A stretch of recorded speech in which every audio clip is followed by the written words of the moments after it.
नमस्कार दोस्तों, आज हम बात करेंगे एक ऐसी किताब के बारे में जिसने लाखों लोगों की सोच और जीवन को बदल दिया है। जी हाँ, हम बात कर रहे हैं रॉबर्ट कियोसाकी की मशहूर किताब रिच डैड पुअर डैड की। इस किताब में रॉबर्ट कियोसाकी ने अपने दो पिताओं की कहानियां साझा की है। एक उनके असली पिता जिन्हें वे पुअर डैड कहते हैं और दूसरे उनके दोस्त के पिता जिन्हें वे रिच डैड कहते हैं। पुअर डैड एक शिक्षित व्यक्ति थे लेकिन आर्थिक रूप से संघर्ष कर रहे थे, जबकि रिच डैड एक सफल व्यवसाय और निवेशक थे। इस किताब में रॉबर्ट ने बताया है कि कैसे रिच डैड ने उन्हें पैसे के बारे में महत्वपूर्ण सबक सिखाए, जैसे कि संपत्ति और देनदारियों के बीच का अंतर, पैसे को आपके लिए काम करने देना और वित्तीय स्वतंत्रता प्राप्त करने के तरीके। तो दोस्तों, अगर आप भी अपनी आर्थिक स्थिति को सुधारना चाहते हैं और वित्तीय स्वतंत्रता प्राप्त करना चाहते हैं, तो इस वीडियो को अंत तक जरूर देखें। चलिए शुरू करते हैं। ये किताब एक कक्षा 8वीं में पढ़ने वाले छात्र से लेकर एक शिक्षक, बिजनेसमैन तथा उन सभी को सुननी चाहिए जो अपने जीवन में कुछ बड़ा करना चाहते हैं। ये पर्सनल फाइनेंस पर लिखी गई सर्वश्रेष्ठ किताब है। यदि आपने पर्सनल फाइनेंस के बारे अभी सीखना शुरू किया है, तो यह आपकी पहली किताब होनी चाहिए। इस किताब के लेखक मिस्टर रॉबर्ट कियोसाकी कहते हैं कि उनके दो पिता हैं, एक अमीर हैं, जिन्हें वो रिच डैड कहते हैं, और दूसरे गरीब हैं, जिन्हें वो पुअर डैड कहते हैं। इस किताब में उन्होंने अपने दोनों पिता के विचारों से जो सीख ली है उसी के बारे में है, जैसे कि अमीर कैसे बना जाए, अमीर बनने के लिए क्या क्या करना पड़ेगा, लोग पैसा कमाने के बारे में कैसे सोचते हैं, पैसा कमाने की शुरुआत कैसे की जाए आदि। ये किताब लोगों के अंदर फाइनेंशियल अवेयरनेस, आर्थिक जागरूकता पैदा करेगी। आइए इस किताब की समरी देखते हैं। लेखक के एक पिता बहुत ही पढ़े लिखे थे, उन्होंने PhD भी करा था और उनके दूसरे पिता ने अपनी स्कूल की पढ़ाई भी नहीं पूरी करी थी। दोनों ही अपने अपने करियर में सफल थे। एक फाइनेंशियल पैसों की समस्या से जूझ रहे थे और दूसरे उनके शहर के सबसे अमीर व्यक्तियों में से एक थे। जब वे पैसे के बारे में बात करते थे तो दोनों के नजरिए भी अलग अलग थे।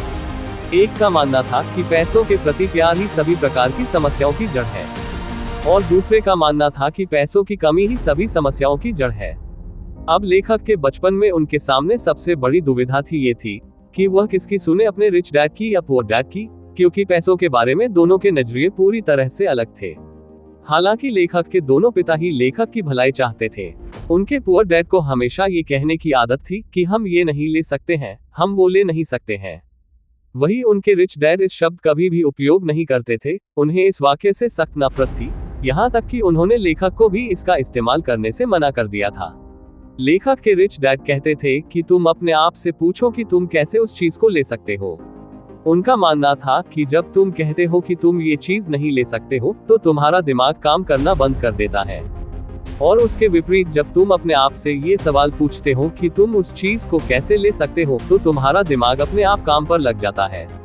उनका ये कहना बिल्कुल नहीं था कि आप सब कुछ खरीदते चलो, उनका ये कहना था कि अपने दिमाग को हमेशा एक्टिव रखो, उसे काम पर लगाओ, जिससे तुम्हारे ब्रेन की एक्सरसाइज होगी और वह दिन ब दिन मजबूत बनता चला जाएगा।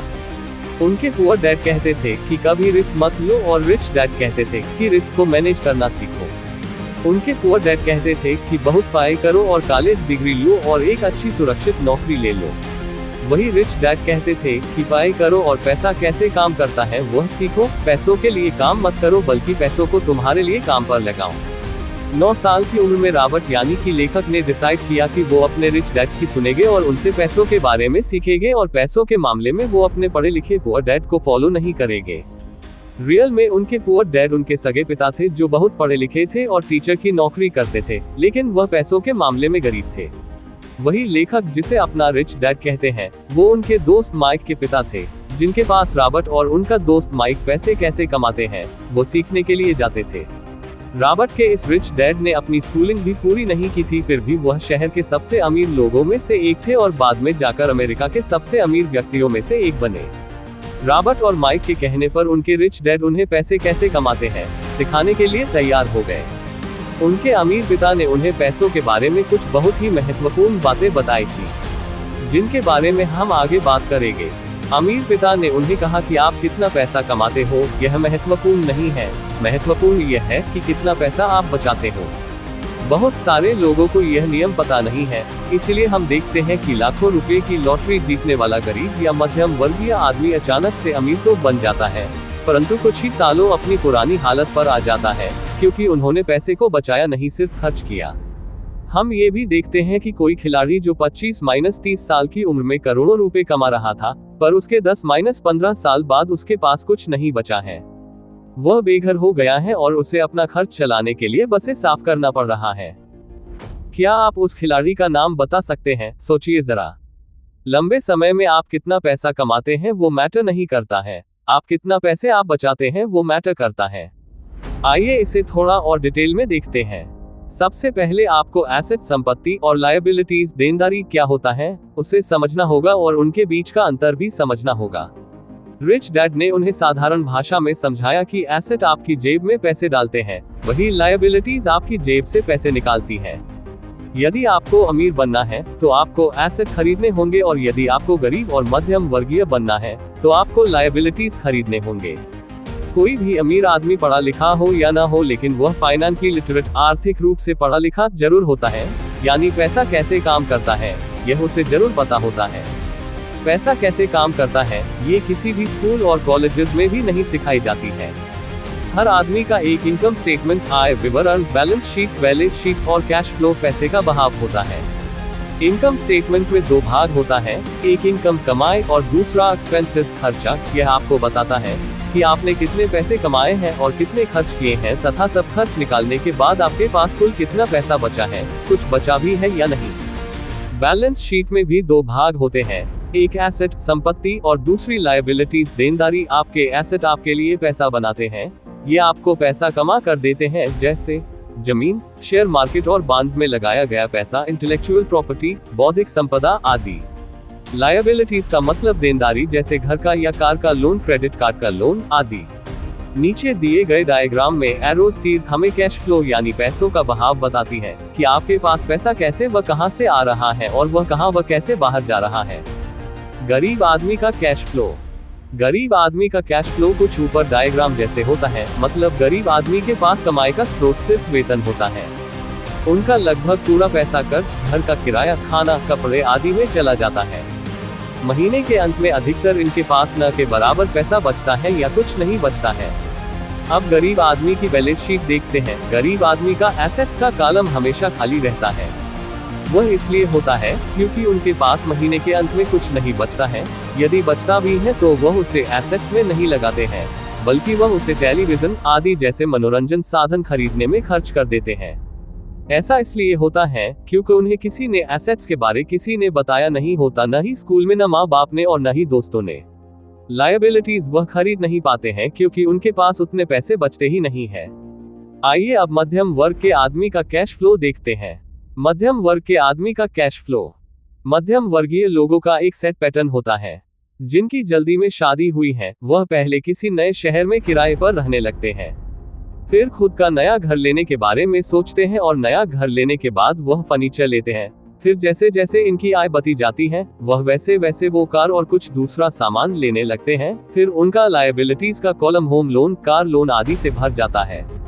इसके बाद लोन की किस्तों के वजह से उनका खर्चा बढ़ता है और उनकी पूरी सैलरी उनके मासिक खर्चे में ही चली जाती है।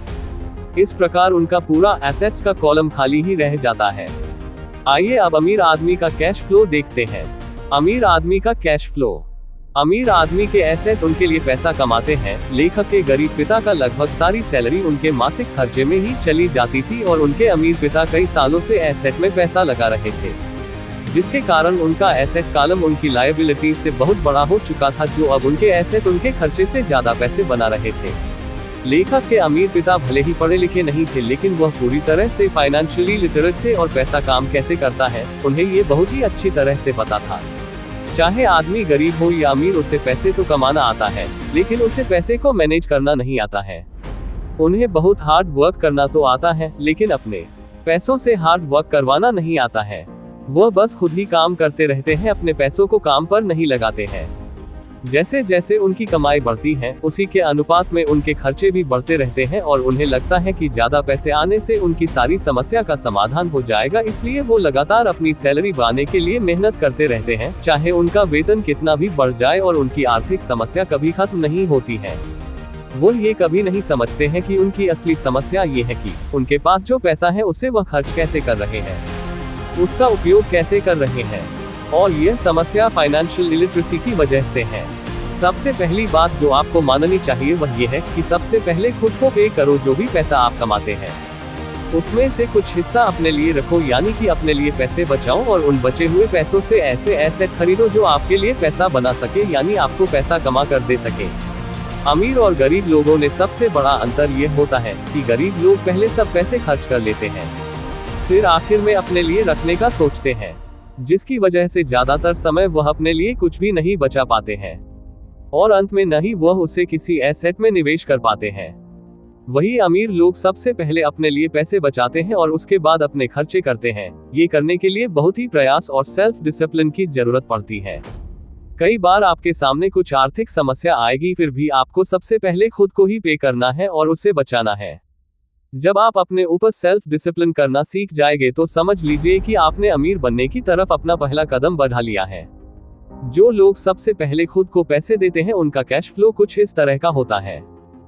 जैसे जैसे आप अपने लिए पैसे बचाकर उसे एसेट में निवेश करेंगे, वैसे वैसे आपकी कमाई के स्रोत बढ़ते जाएंगे।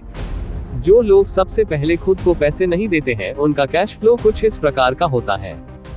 आप ऊपर बहुत ही आराम से दोनों कैश फ्लो के बीच का अंतर देख सकते हैं। खुद को पहले पे करने वाले आदमी के एसेट का कॉलम कभी बढ़ चुका है, जिससे वह अपने अन्य खर्चे देखता है और उसमें जो बचता है उससे वह फिर से एसेट में ही निवेश करता है, ताकि उसे अपने वेतन पर ही पूरी तरह से निर्भर न रहना पड़े। वहीं पर पहले खर्च करने वाले आदमी की सारी सैलरी उसके खर्च में ही निकल जाती है और उसके पास न के बराबर पैसे बचते हैं या नहीं बचते हैं, जिससे वह अपने एसेट कॉलम को नहीं भर पाता है। यहाँ सबसे महत्वपूर्ण बात यह निकल कर आती है कि अमीर लोग सबसे पहले एसेट वाले कॉलम पर फोकस करते हैं और गरीब लोग इनकम स्टेटमेंट पर फोकस करते हैं। अमीर लोग अपना पैसा को बिजनेस, शेयर, सरकारी बॉन्ड और रियल एस्टेट में निवेश करते हैं। वह कई और जगह भी पैसा लगाते हैं जहां से उन्हें एक रेगुलर इनकम मिलती रहे। उनका यह निवेश उनके लिए एसेट है जो उनके लिए पैसा कमाते हैं।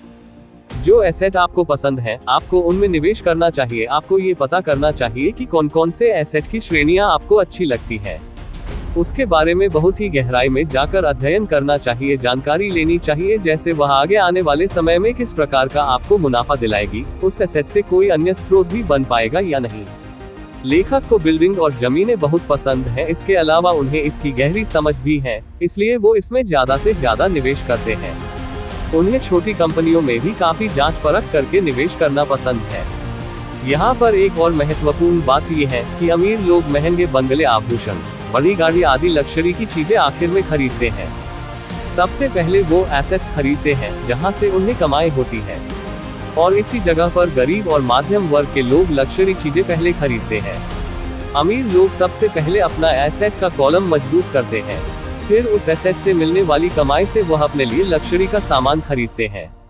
अगर उन्हें कोई महंगी चीज खरीदनी है तो वह पहले सोचते हैं किस तरह से अपने एसेट कॉलम को मजबूत किया जा सकता है, जिससे एसेट से मिलने वाली कमाई बढ़ेगी और उस कमाई से वह उस महंगी चीज को खरीदेंगे।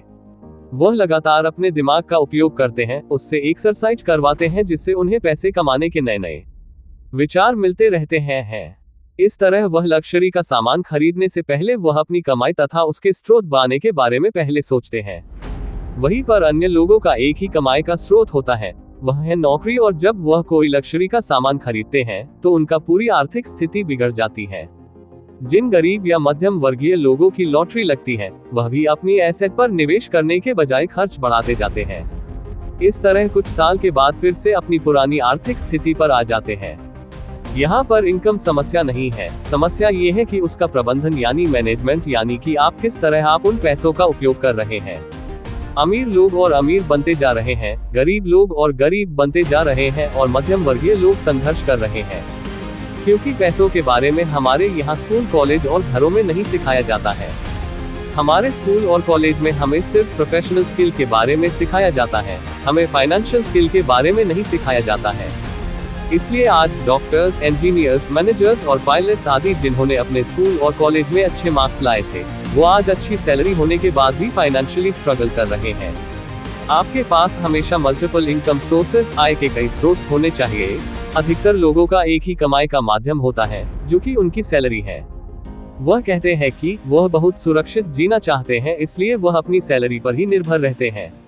पर वह ये नहीं समझ पाते हैं कि एक ही कमाई के स्रोत पर निर्भर रहना कितना बड़ा जोखिम रिस्क है। इनकम सोर्स 3 प्रकार का होता है। ऑर्डिनरी मतलब आपकी सैलरी, पैसिव मतलब रियल एस्टेट आदि से कमाया गया पैसा, यानी जहां से आपके न रहने और न ध्यान देने पर पैसा आए।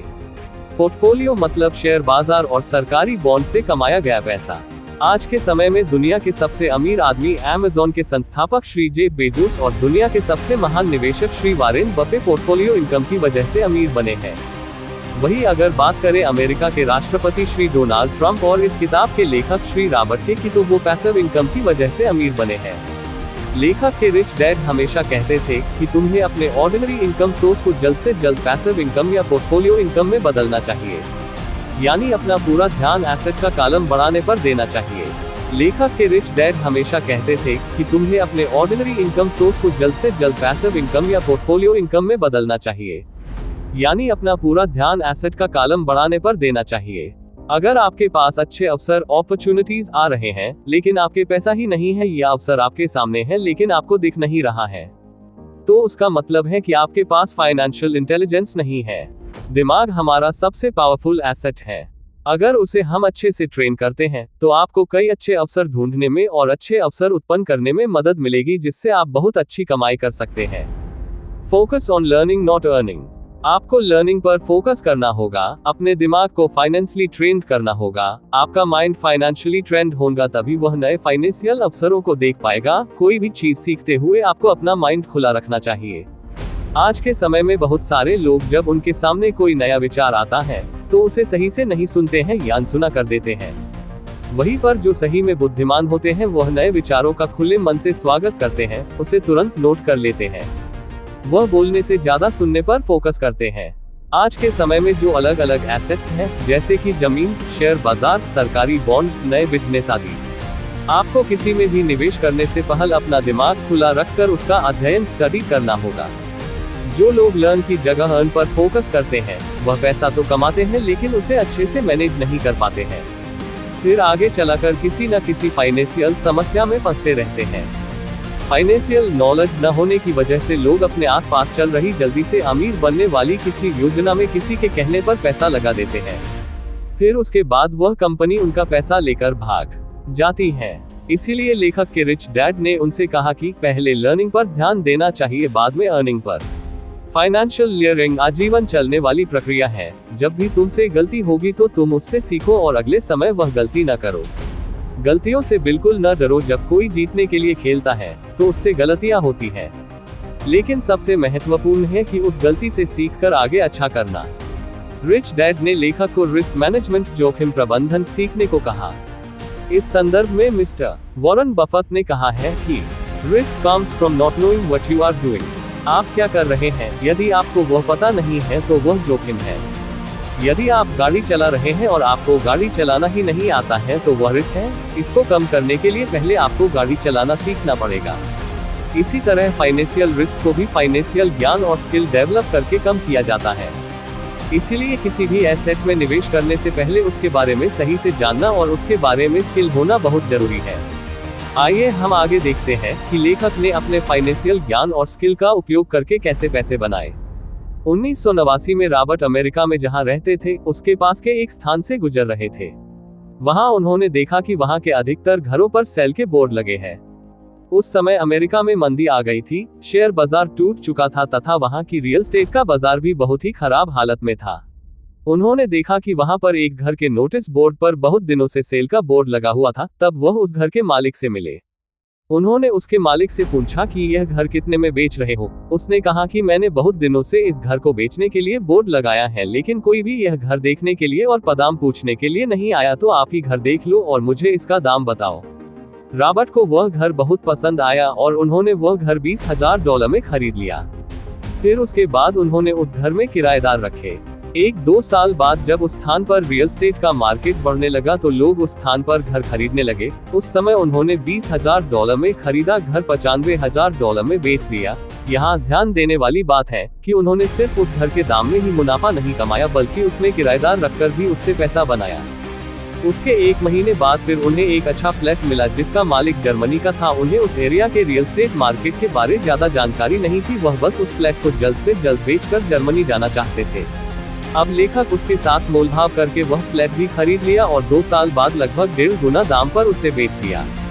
उन पैसों से फिर उन्होंने एक मंदी वाले एरिया में घर खरीदा और जब वह पर मंदी खत्म हुई तो उसे बेचकर अच्छा मुनाफा कमाया। इसकी मदद से वह बताते हैं कि कैसे कम पैसों को ज्यादा पैसों में बदल सकते हैं। उसके लिए आपके पास उस एसेट से जुड़ा आर्थिक ज्ञान होना चाहिए, तभी आप अच्छे अवसर ढूंढ पाएंगे। लेखक को रियल एस्टेट की जमीन, घर और छोटी कंपनी में निवेश करने में दिलचस्पी इंटरेस्ट है, इसलिए वह उसके बारे में ज्ञान इकट्ठा करते हैं, फिर अच्छे अवसर तलाशते हैं।